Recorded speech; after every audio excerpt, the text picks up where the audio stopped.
물리학에서 말하는 뉴턴의 운동 제1법칙으로 이 관성의 법칙이라는 것이 있습니다. 이 관성의 법칙이라는 게 뭐냐 하니까 이 모든 물체는 이제 한번 운동하면은 계속해서 운동하려는 성질이 있어가지고 그래서 이제 이 외부의 힘이 가해지지 않으면 이 물체는 일정한 속도로 이제 움직인다. 이런 설명이 이제 관성의 법칙입니다. 쉽게 설명을 드리면은 이 공을 한번 굴리면은 이 공은 멈추지 않고 영원히 앞으로 가려는 성질이 있다는 겁니다. 그러면 현실적으로 공을 한번 굴리면 이 공이 영원히 굴러갑니까? 조금 구르다가 멈추지 않습니까? 이건 왜 이런 일이 있느냐 하니까 이 지구에서는 이 공기의 저항이라든지 이 표면 마찰력 이런 그 역작용하는 힘이 한번 운동하면 계속 운동하기를 원하는 성질보다 이게 더 강하기 때문에 이 억제력 때문에 이제 공이 구르다가 중단을 한다는 것입니다. 저는 물리학을 전공하지 않았기 때문에 아주 깊은 지식은 없습니다만 이 설명을 딱 제가 듣는 순간에 이게 영적으로도 똑같이 통하는 건데 그런 생각을 제가 하게 되는 겁니다. 우리가 한번 은혜 받으면 얼마나 가슴이 뜨겁고 참 주님 말씀대로 평생을 살기를 갈망하고 소원하는 마음이 우리 안에 생깁니까?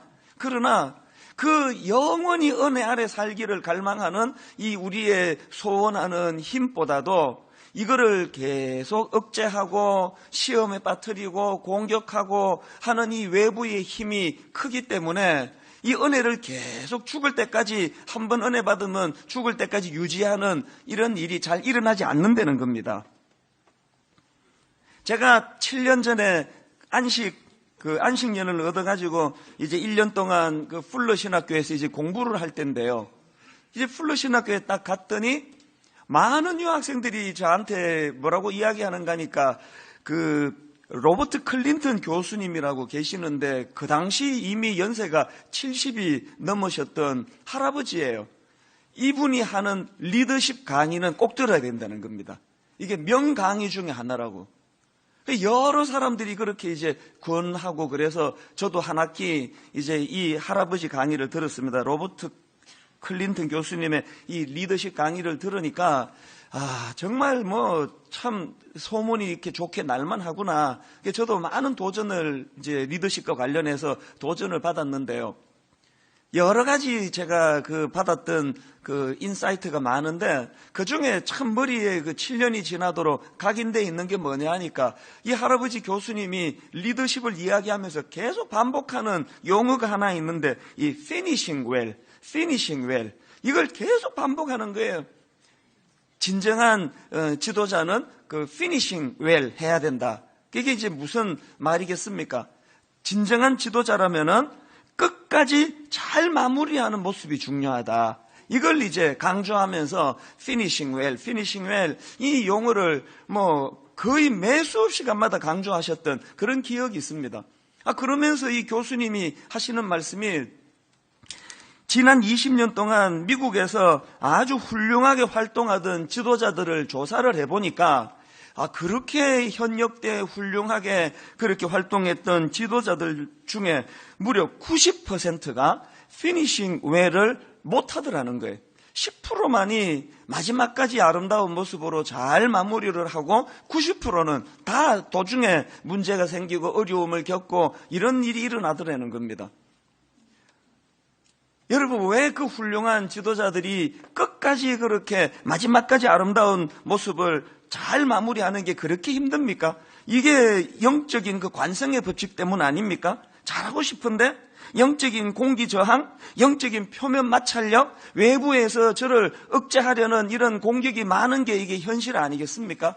저는 그 강의를 들으면서 진짜로 소원이 생기더라고요. 하나님, 제가 끝까지 마무리를 잘한 그 10% 안에 좀 들게 해주세요.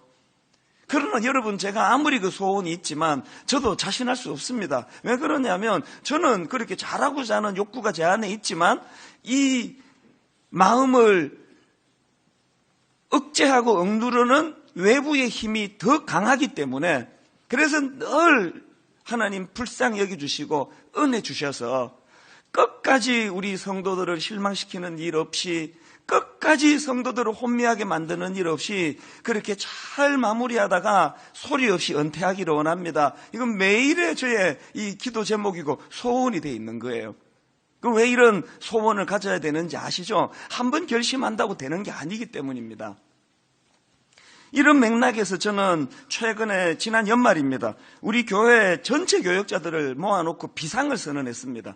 분당 우리 교회가 지금 창립 14주년이 되는 이 시점인데 14년의 세월이 지나면은 이제 공이 잘 굴러가다가 이제 저항에 의해 가지고 이제 그냥 더 이상 굴러가지 않는 공이 될 위험이 있지 않습니까?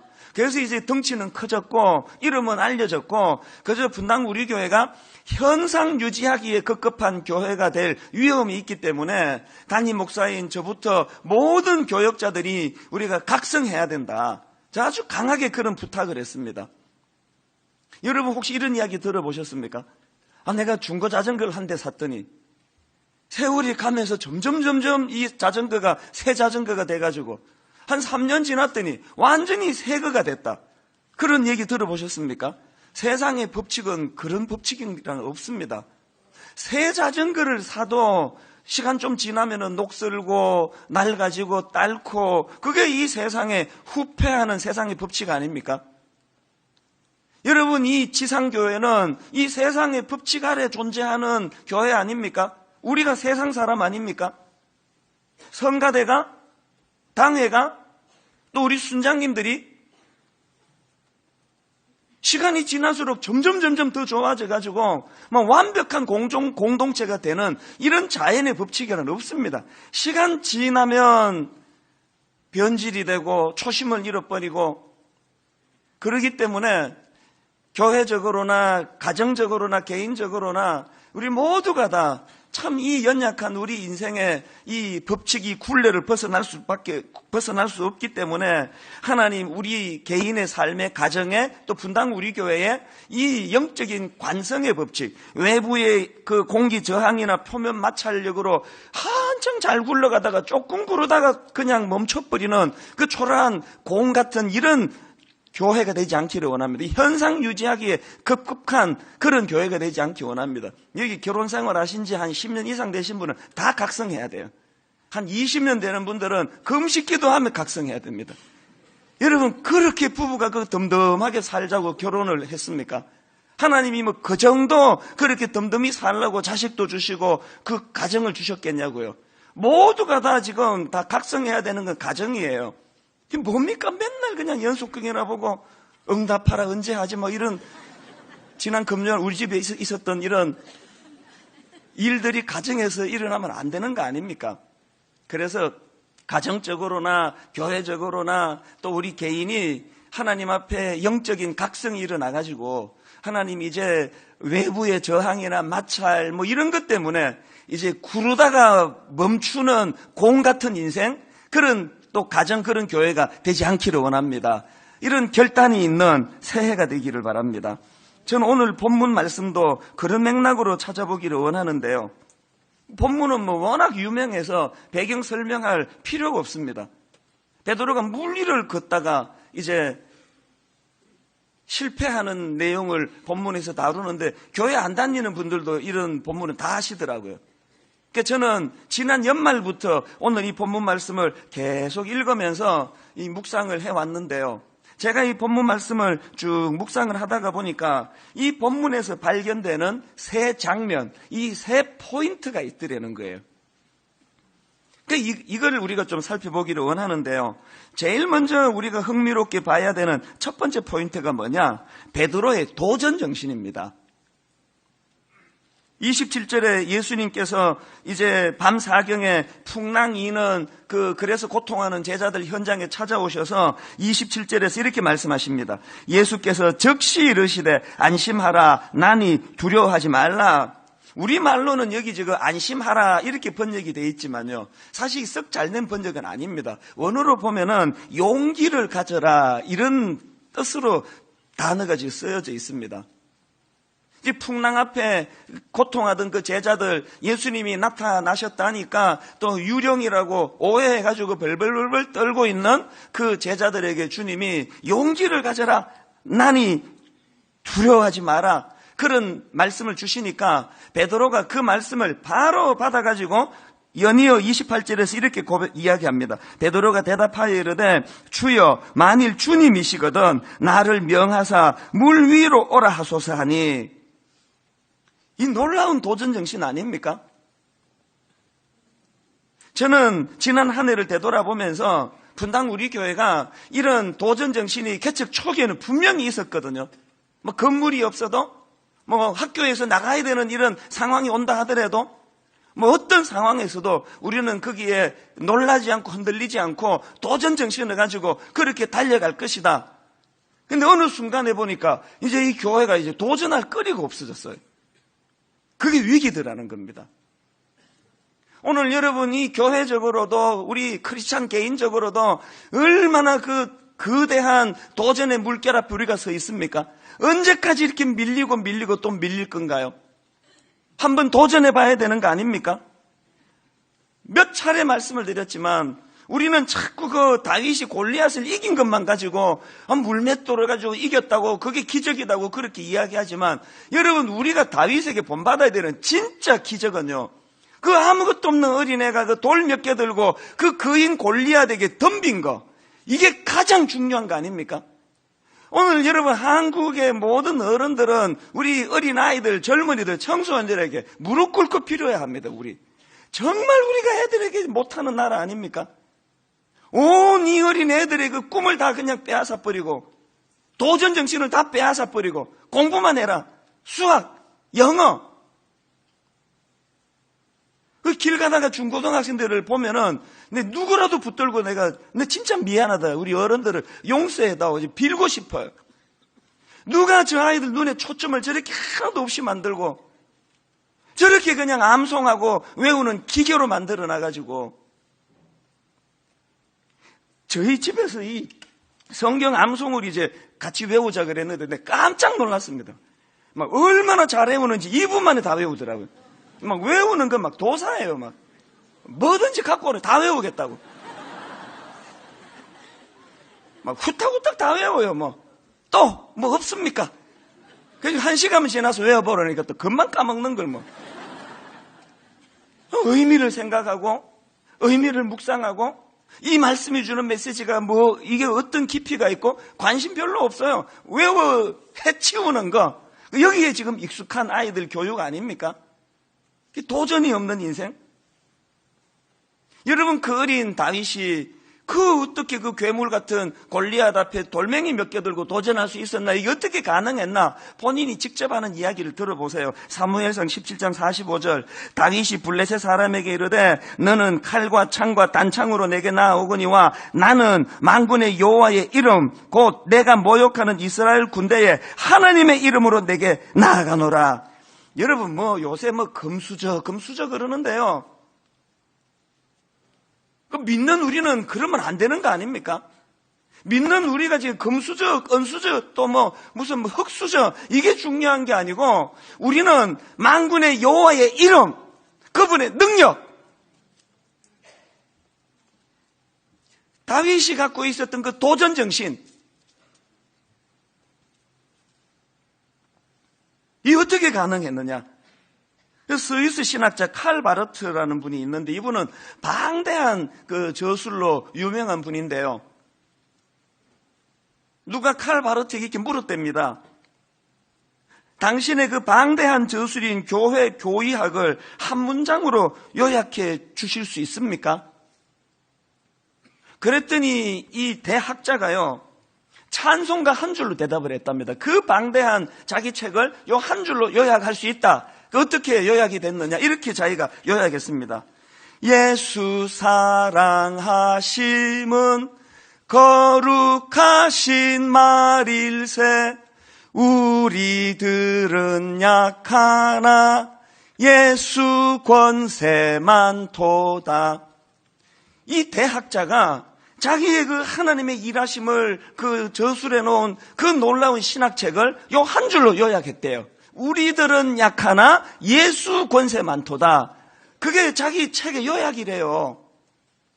저는 이분의 신학을 다 받는 건 아니지만 저는 이 대답은 촌철살인이라고 생각합니다. 그래서 제가 그 이야기를 듣고 나서 제 마음으로 이제 누가 물어주기만 한다면 목사님의 그 신앙을 한마디로 요약하시면 어떻게 하시겠습니까? 묻기만 하면 이렇게 대답할 준비가 되어 있습니다.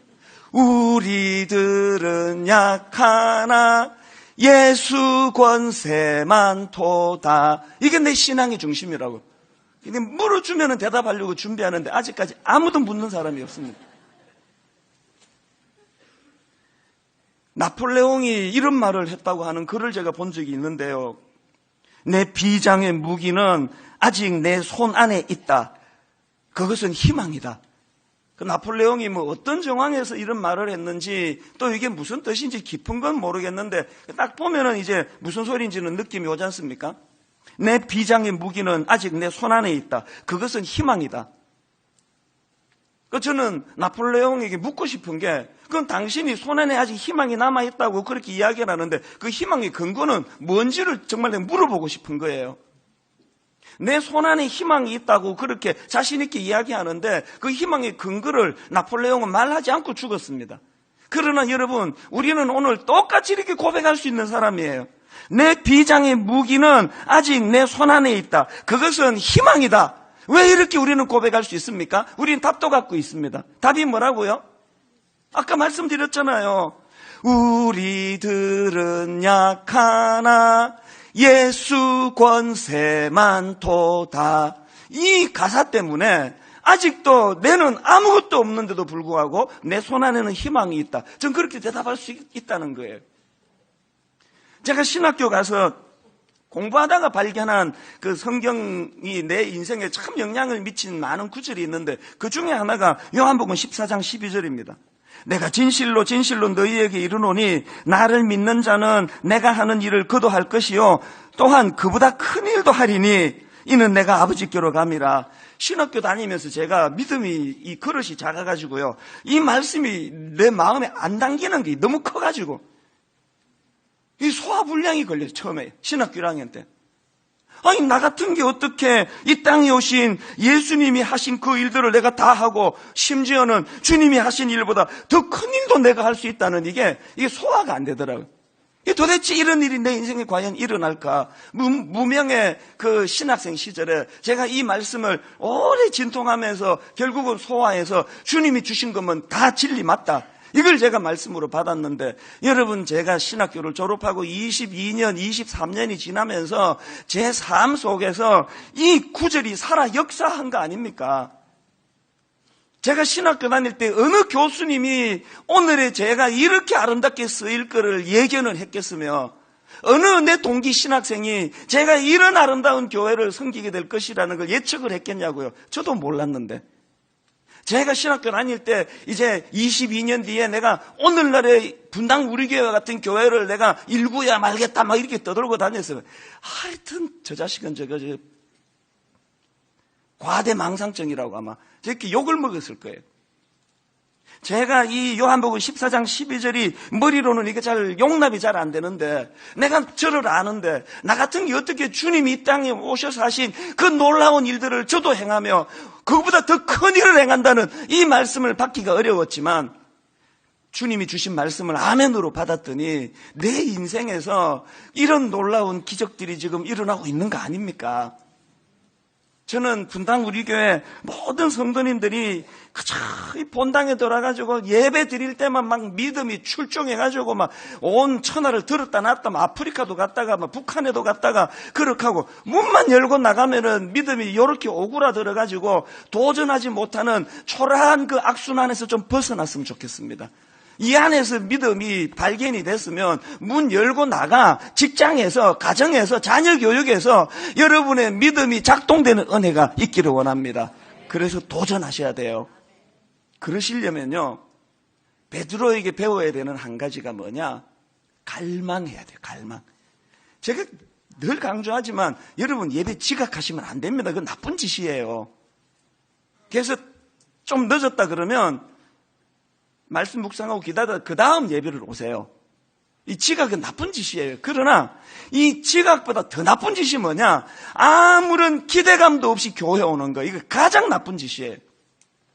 여러분, 저같이 별 볼 일 없는 인간 지도자도 제가 뭐라고 어떤 분이 상담을 좀 하자 그러면은요, 얼마나 저에게 기대를 가지고, 목사님 내가 지금 희망을 걸고 기대를 가지고 만나기를 원합니다. 그러는데, 하나님이 저 정도입니까? 창조주 되신 하나님을 만나러 오는 이 시간에 여러분 저 만나는 정도의 기대감도 없이 예배를 드리면은 그건 은혜 안 받겠다고 작정하는 거 아닙니까?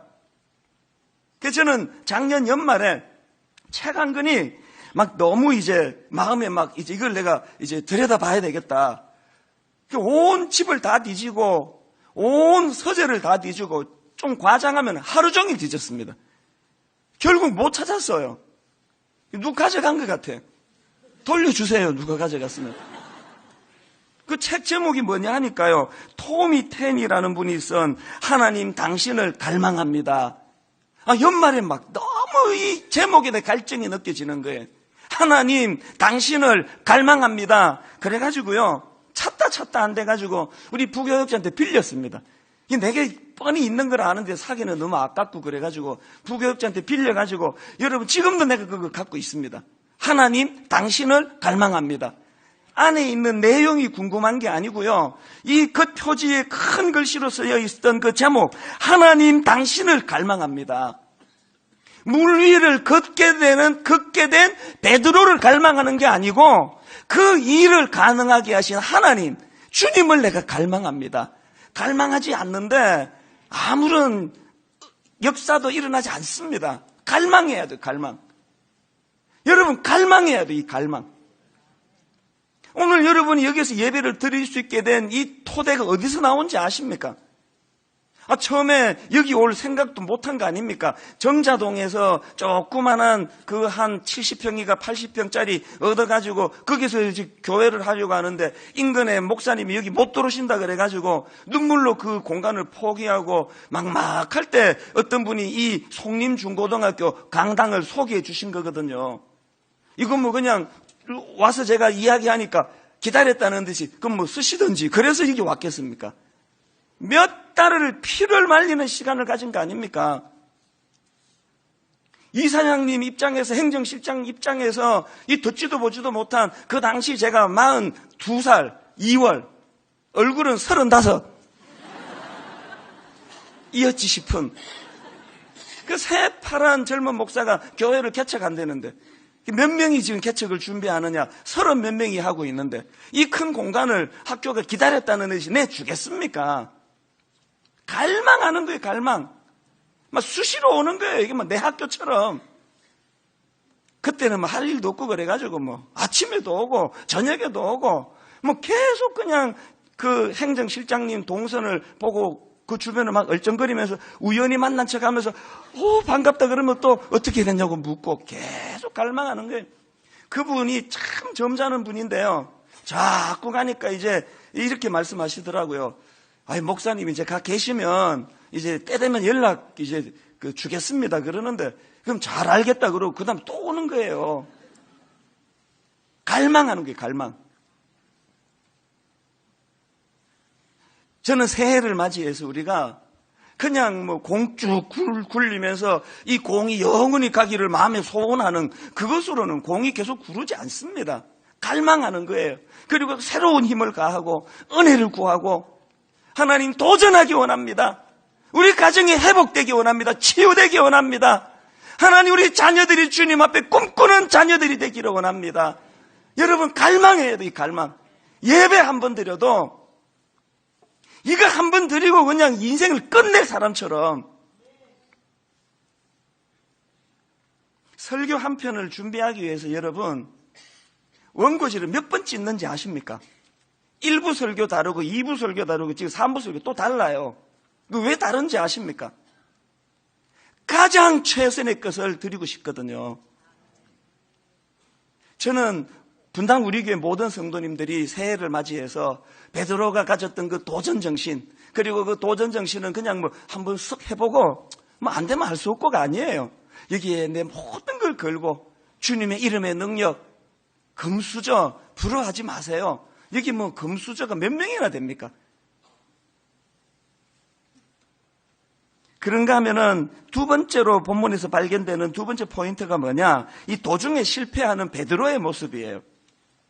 그렇게 놀라운 도전 정신을 가지고 물 위로 뛰어들었던 베드로인데 실패했습니다. 30절. 바람을 보고 무서워 빠져가는지라 소리 질러 이르되 주여 나를 구원하소서 하니. 아니 그렇게 믿음을 가지고 물 위로 그렇게 뛰어들었던 베드로인데 한 절이 가기 전에 그렇게 빠져버리느냐고요. 이거 어떻게 된 일이냐. 저는 이걸요, 이 영향력이라는 이 코드로 제가 분석하기를 원하는데 이거 영향력의 문제예요. 이게 무슨 말씀인가 하면은 지금 여러분 베드로가 물 위로 뛰어드는 도전을 하게 된 것은 27절에서의 주님 말씀의 영향을 받은 거예요. 예수께서 즉시 이르시되 안심하라 용기를 가져라 나니 두려워하지 말라. 이 말씀의 영향력이 베드로에게 풍랑이 넘실거리는 저 물결보다 더 컸기 때문에 뛰어든 거예요. 주님의 말씀의 영향력이 베드로에게 넘실거리는 풍랑보다 작았으면 안 뛰어듭니다. 여러분이 안 하는 것처럼, 제가 그렇게 안 하는 것처럼. 베드로는 27절에서 풍랑보다 주님의 말씀의 영향력이 더 컸습니다. 용기를 가져라. 그게 뛰어들었습니다. 뛰어들고 봤더니 현실의 풍랑이 너무 큰 거예요. 그 영향 아래 주님의 말씀이 묻혀버린 거예요. 그래서 실패한 겁니다. 왜 우리의 믿음이 지금 자꾸 이렇게 그 퇴보를 하고 있는가? 바로 이거 아닙니까? 그래서 예수님께서 그런 베드로를 꾸짖으시는데요. 이렇게 꾸짖으십니다. 31절. 예수께서 즉시 손을 내밀어 그를 붙잡으시며 이르시되 믿음이 작은 자여 왜 의심하였느냐? 여러분 여기 나오는 의심은요, 헬라어로 보면은 이게 합성어예요. 그 디스타조라는 합성어 단어인데요. 이 디스타조는 두 개 이런 뜻을 가지고 있는 디스, 그리고 입장, 자세 이런 뜻을 가지고 있는 스타조. 이 합성어가 예수님이 말씀하시는 의심. 왜 의심하느냐?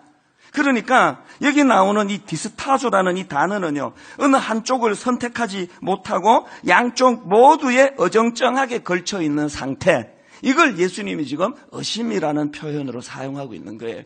우리 이야기 아닙니까? 오늘 여기 오신 거 보니까 여러분 주님에게 다리 하나 걸쳐놓은 거 확실해요. 여기 오셨잖아요. 또 이제 월요일부터 엿새를 세상에 살아가면은 또 아이고 세상을 사는데 뭐 다 그렇게 사는데 어떻게 또 세상에 다리 하나 걸치고 이렇게 살아가는 이게 디스타죠. 이게 의심이에요. 이런 상태로 하나님의 말씀은 일주일에 30분밖에 못 듣고 나머지 엿새 내내 이 세상의 물결, 세상의 영향을 받으니까 점점 믿음이 멀어질 수밖에는요. 그렇기 때문에 여러분, 왜 저희 교회가 이제 신년에는 또 뭐 성경을 또 암송한다고 이걸 또 외워야 되고 막 예배 시간에 막 금사하고 안 그래도 민망한데 이제 요 근처 성가대 분들은 지금 고민이 많습니다. 이게 다 화면으로 나가는데 이게 눈을 감고 해야 되나 뜨고 해야 되나. 왜 자꾸 교회가 여러분을 이렇게 귀찮게 하는 겁니까? 왜 여러분 왜 홈페이지에 들어와가지고 그 들리는 성경을 다 제공해 주니까 여러분 좀 성경 통도 가지고 이렇게까지 자꾸 제가 여러분을 귀찮게 하는 겁니까? 말씀을 가까이 하지 않으면 말씀의 영향으로부터 멀어지기 때문에 그렇습니다. 말씀을 가까이 해야 돼요. 그 다시 일어남 이런 제목의 책이 있는데요. 이 책은 저자가 미국에서 이민 목회하는 목사님이에요. 이 최병락 목사님이라고요. 그 책에 이제 어떤 에피소드가 있느냐 하니까 이제 한 번은 이 목사님 교회에 청소년 부흥 집회를 가졌답니다. 이제 이 청소년들에게 말씀 잘 전하는 이제 목사님이 오셔가지고 강사가 와서 이제 설교를 하는데요. 이 강사가 아이들에게 설교하다가 퀴즈를 냈답니다. 이거를 맞추면은 뭐 선물 줄 거야. 이제 그런 방식을 많이 쓰지 않습니까? 아이들에게. 이제 퀴즈가 뭐냐? 여러분 다 맞춰보세요. 내용이 이렇습니다. 제가 지금 말씀드리는 책이 무슨 책인지 맞춰보세요. 여러분의 집에 최소 한 권 또는 두 권 이상은 다 가지고 있습니다. 아마 미국 사람들이 제일 많이 가지고 있는 책일 겁니다. 그럼에도 불구하고 제일 안 읽는 책입니다. 무슨 책일까요? 그랬더니 그 아이들이 방금 여러분처럼 합창을 한 거죠. 성경이요. 그랬더니 그 강사가 하는 말이 땡 틀렸다는 거예요. 정답은 성경이 아니래요. 정답이 뭐냐? 자동차 매뉴얼 북이래요. 미국 사람들은 성인 숫자만큼 자동차를 가지고 있지 않습니까? 집집마다 매뉴얼, 자동차 매뉴얼 북이 두세 권 다 있는데 미국 사람들이 그 매뉴얼 북을 안 본대요. 그러면서 이 강사 목사님이 청소년들에게 성경이라고 대답한 거에 대해 막 질책을 하면서 왜 그렇게 생각하느냐? 성경이 그렇게 영향력이 없다고 왜 그렇게 생각하느냐고 막 혼을 냈다는 거예요.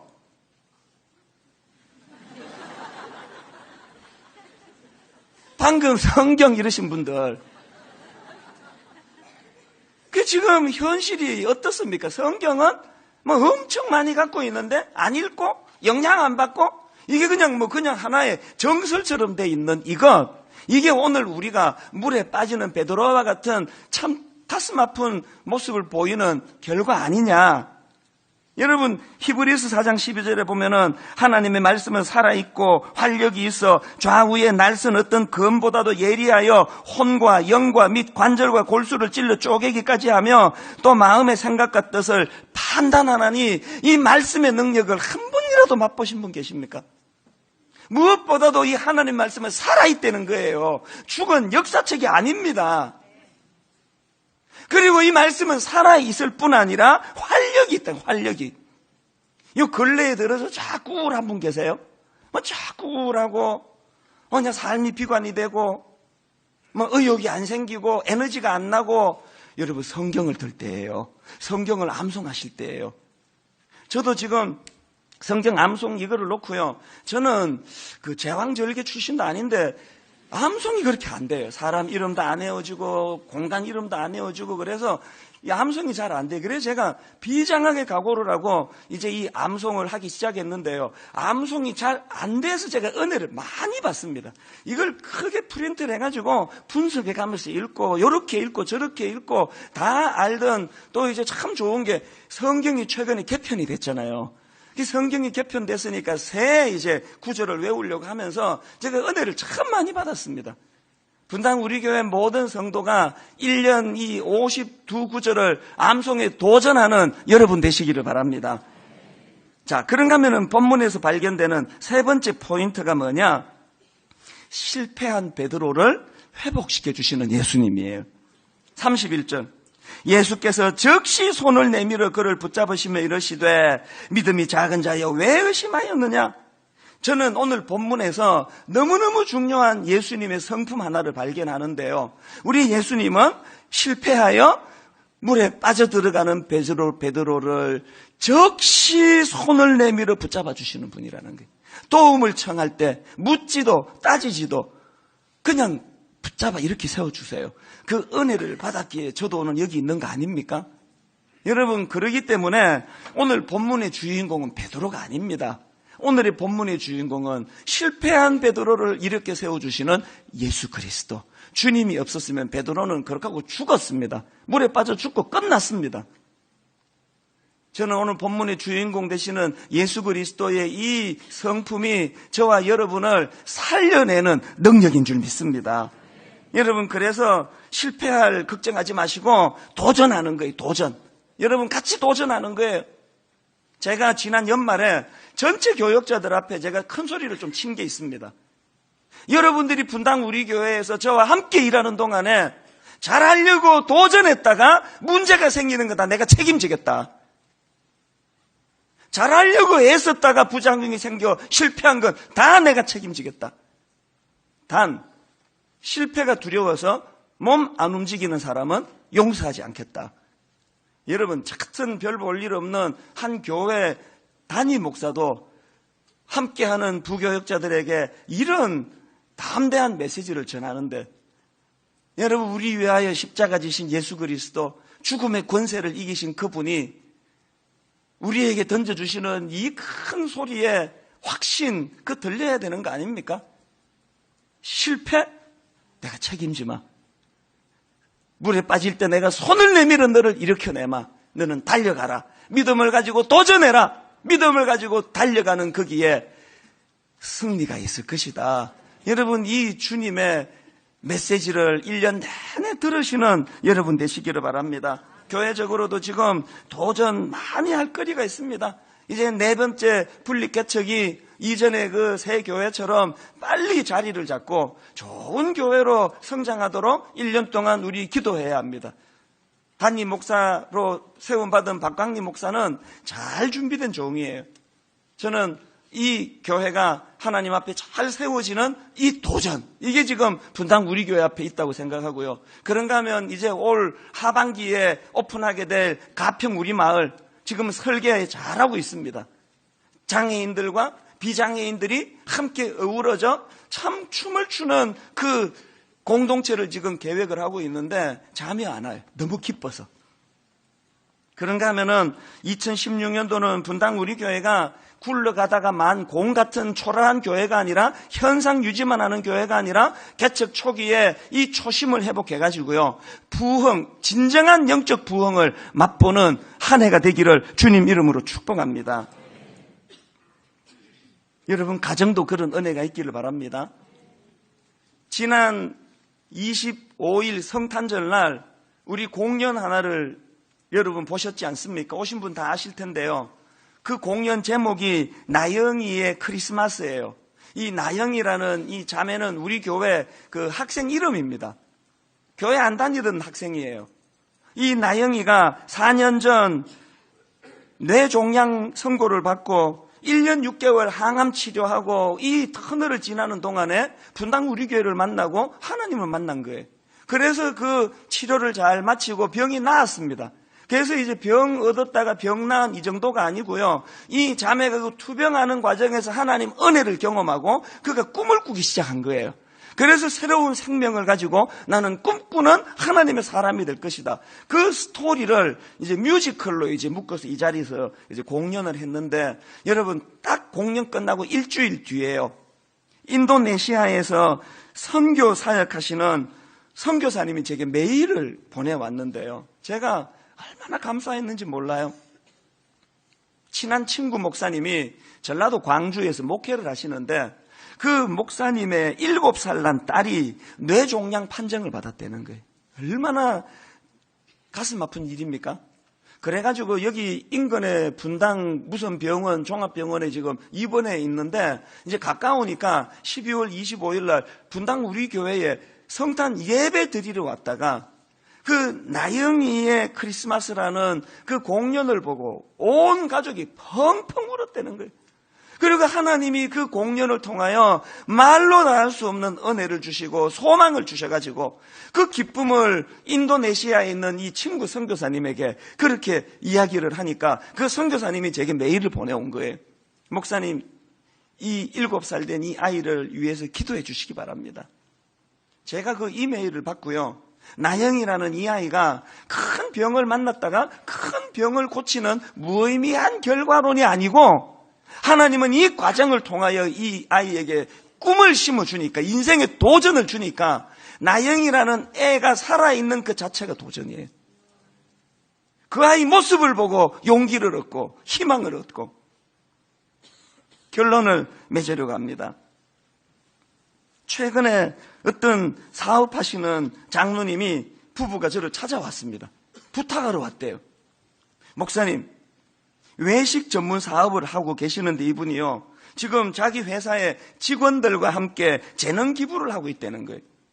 그래서 이제 가게가 잘 안 되고 어려운 이런 가게를 5개를 선정을 해가지고 직원들이 가서 재능 기부해가지고 가게 살리는 프로젝트를 하고 있는데 목사님 좀 추천해 주세요. 제가 이 장로님 부부에게 도전을 받는 게 뭐냐면요. 이 부부는 지금도요. 차상위 계층이라고 정부 국가에서 지금 보조를 받지 못하는 그 중간에 그 차상위 계층이 있습니다. 이 가정을요. 이 장로님 한 가정이 무려 그런 가정 150가정 1억 5천만 원씩을 지금 매년 기부를 하고 있습니다.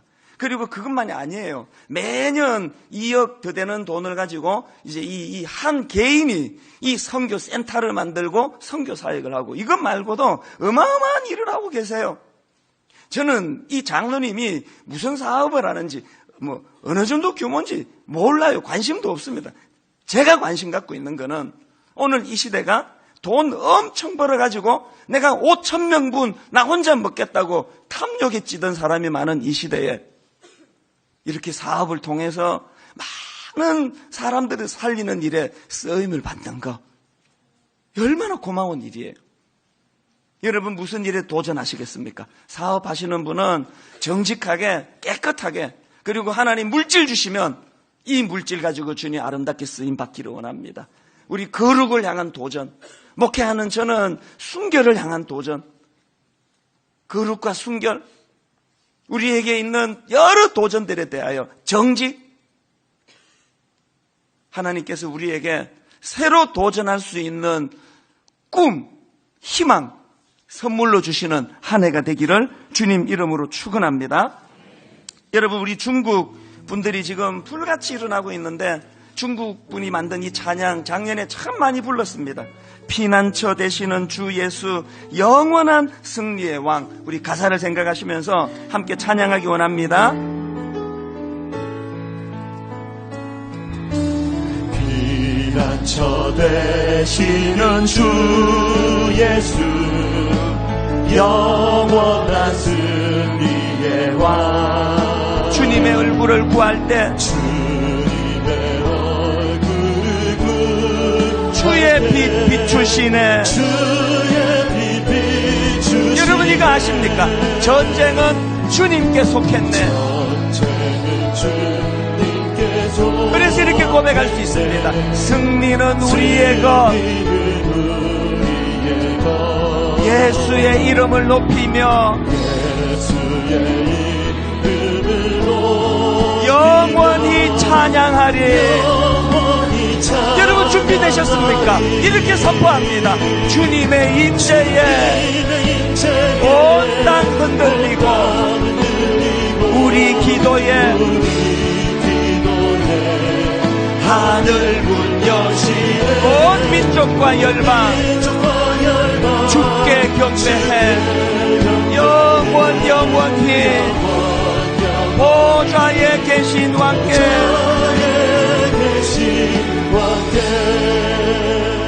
여러분 다시 한번 이 찬양 부르기 전에 다시 부탁드립니다.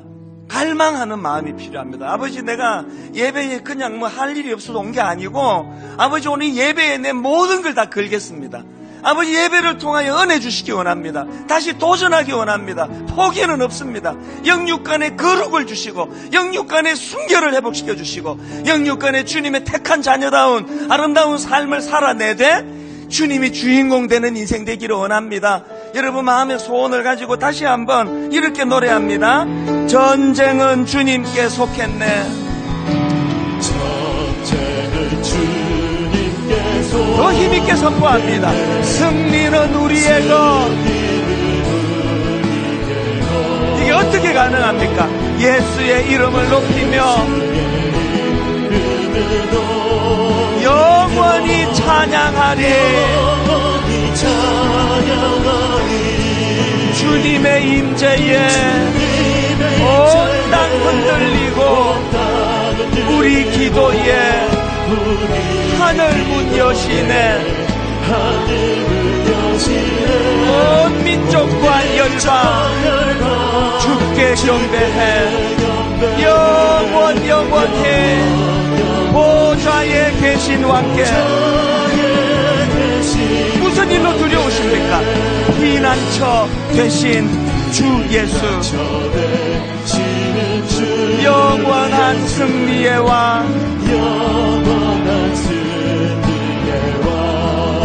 주님의 얼굴을 구할 때 주의 빛 비추시네. 아멘. 주님의 임재에 온 땅 흔들리고 우리 기도에 하늘 문 여시네. 온 민족과 열방 밟아 주께 경배해 영원히 보좌에 계신 왕께 어둠의 밝은 빛을 비춰주시고 너의 작은 신음에도 응답하시니 너는 어느 곳에 있든지 주를 향하고 주만 바라볼지라. 하나님 사랑의 눈으로 너를 어느 때나 바라보시고 우리가 기도할 때마다 하나님 인자한 귀로서 언제나 너에게 기울이시니 우리가 낙심하고 좌절할 때 어두움의 밝은 빛을 비춰주시고 너의 작은 신음에도 응답하시니 너는 어느 곳에 있든지 주를 향하고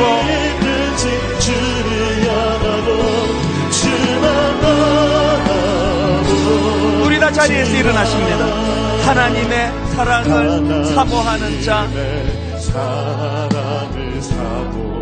하나님의 평안을 바라보는 자,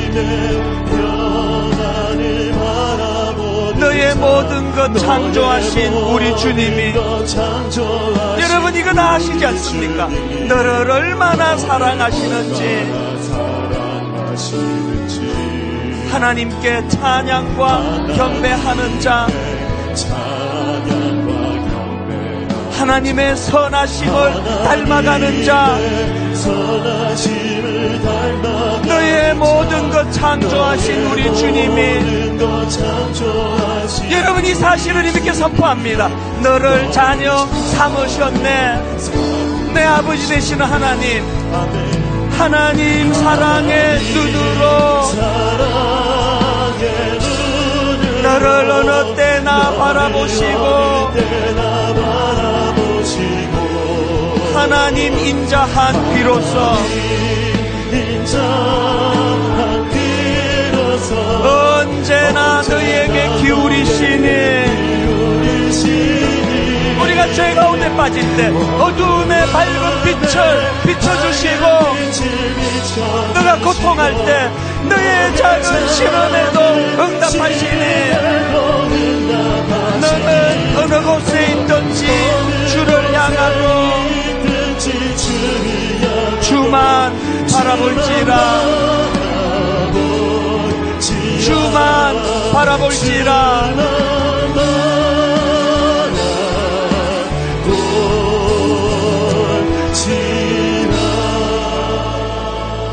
여러분 힘내셔야 됩니다. 새해에 하나님 은혜 주시면 도전하기 원합니다. 달려가기 원합니다. 구르다가 멈춘 초라한 멈춰버린 공 같은 인생이 아닙니다. 저를 따라 큰 소리로 3번 선포하고 우리 통성으로 도전하며 기도하기 원합니다. 주여 은혜를 주옵소서. 주여 은혜를 주옵소서. 주여 은혜를 주옵소서. 주여 은혜를 주옵소서. 주여 은혜를 주옵소서. 주여 은혜를 주옵소서. 살아계신 하나님 아버지, 새로운 한 해를 주신 하나님, 주님 이름으로 도전하기 원합니다. 다시 한번 일어나 달려가기 원합니다. 하나님 아버지, 은혜 받은 주님의 자녀들 예수 그리스도의 이름을 의지하며 하나님 아버지 장애물을 뚫고 달려갈 의지를, 능력을 허락하여 주시옵소서. 아버지, 그저 현상 유지하며 사는 인생이 아니라 오병이어의 현장의 주님과 더불어 그 수많은 배고픈 군주들을 섬겼던 제자들처럼 주님 같이 섬기며 5,000명분을 먹이는 인생이 되기를 원합니다. 하나님 아버지 은혜 주시기를 원합니다. 하나님 아버지 은혜 주시기를 주시기를 원합니다.